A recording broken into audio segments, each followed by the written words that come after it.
Já, góðir fundagestir,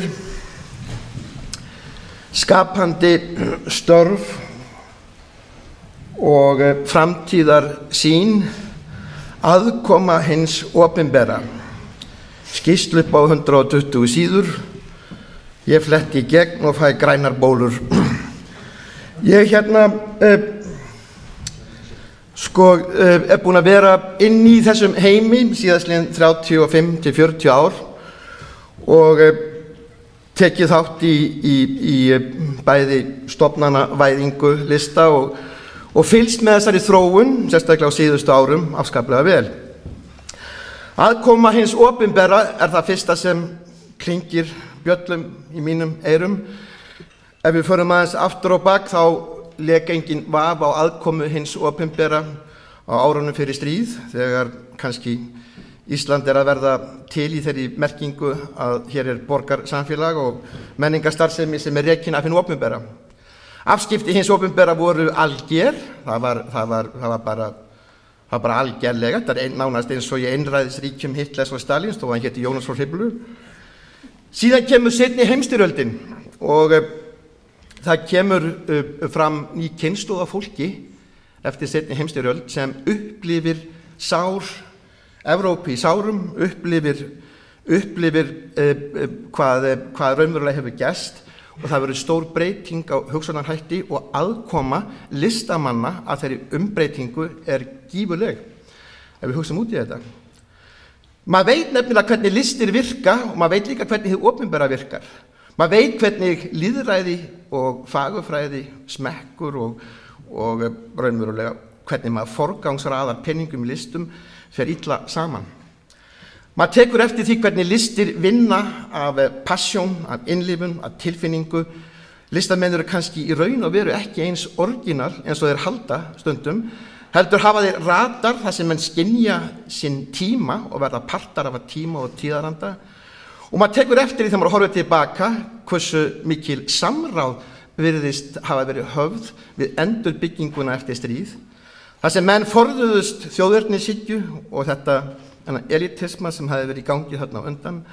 Hvernig menn leituðu að ungt fólk sem vildi að þetta kæmi aldrei fyrir aftur, stóð saman og bjóð til nýtt myndmál eða endurvakti myndmál sem hefði kynnst frá fyrirbæri sem til kannski fyrir hluta aldarinnar, Bauhaus, sem kannski lagði grunninn að þessari hugsun að leita alþjóðlegu myndmáli, forðast hið þjóðlega og það kemur heil kynslóð af fólki sem á misjón. Þetta byrtingsfólkið, þetta fólkið sem leggur grunninn að myndlista- og handíðaskóla Íslands í merkingunni að hann verður vitrænn frá því að vera handverksskóli, frá því að verða raunverulegur listaskóli.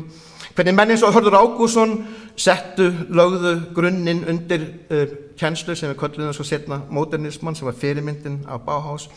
Hvernig stofnanavæðingin smá saman drepur þetta. Það að segja að meðan kynslóðin lifandi og svo kynslóð sem vildi líka filtera þessar hugmyndir ekki bara á listum inn í allt sem við köllum hönnun, arkitektúr og raunverulega tónlistarsköpun og bókmenntasköpun, hvernig raunverulega þessi fagurfræði var til þess að breyta samfélaginu.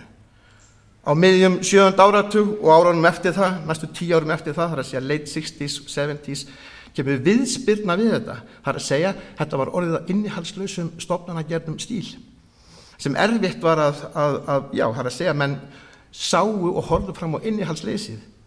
Þá kemur Gallerí Zoom, þá kemur ný hreyfing sem efnar, það að segja að hún hættir þessari efnistyrkun og fer að leita að nýjum anda og nýju inntaki og fer meiri sig að fatta að verðmæti liggur ekki í efninu sem slíkur, heldur hvernig maður galdrar andan í efnið, andan úr efninu.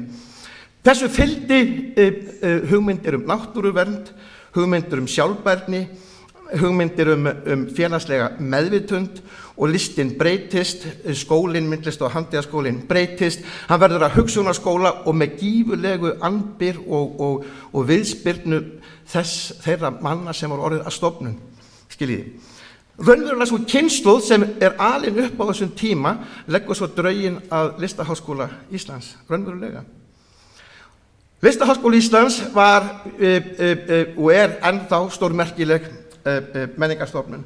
En maður sér svo hvað gerist í þessari þróun í okkar nánasta umhverfi með þessari samtengingu hins opinbera, þar að segja að við stöndum allt inni með stofnun sem vansvelt, sem fær ekki í vöggugjöf raunverulega peninga, og við sjáum líka hvað gerist með stofnanavæðingu í sambandi við skapandi greinar, hönnunarmiðstöð, hvernig Forum Ísland breyttist í hönnunarmiðstöð, og maður sér stofnanavæðinguna gerast þannig að það mikill andi í upphafi, en smá saman verður einhvern veginn samneyti við hið opinbera, að skýrslugerðum, að bírókratisma, og þegar maður horfði á skýrsluna og sá ekki nema línuritt og kökkuritt, skiljiði sem eintum hann á ársskýrslur stórfyrirtækja, þegar maður búin að vera þáttakandi á vegum skólans, á ráðstefnum út í Evrópu í samstarfsvettvangi hönnunargreina Cumulus og hverju einast ári síðastliðin 13-15 ár, sjá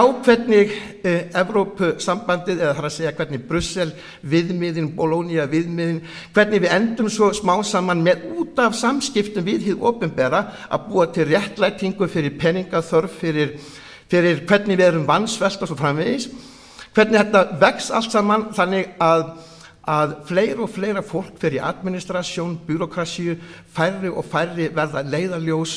Það ákveðin hátt í mínum huga orðin atgervisflótti listamanna inn í þessum stofnunum, og það svo sannarlega einhvers konar andrúmsloft þannig að tímarnir verða að breytast, og það sem ég á við að með þessari stofnanagerð, með svona mikilli administrasjón og búrókrasíu, myndast ný tegunda fólki sem í sjálfu sér nauðsynlegt, það að segja, þetta eru mennirnir sem búa til skýrsluna eins og framtíðarsýn og samskipti aðkoma hins opinbera, en svo merkilega við þetta að hættan sú að þetta fólk fari að stjórna, fari að verða eins og Albert Einstein sagði einhvern tímann, við höfum skapað samfélag þar sem við heiðrum þjónana en lítillækkum húsbóndan.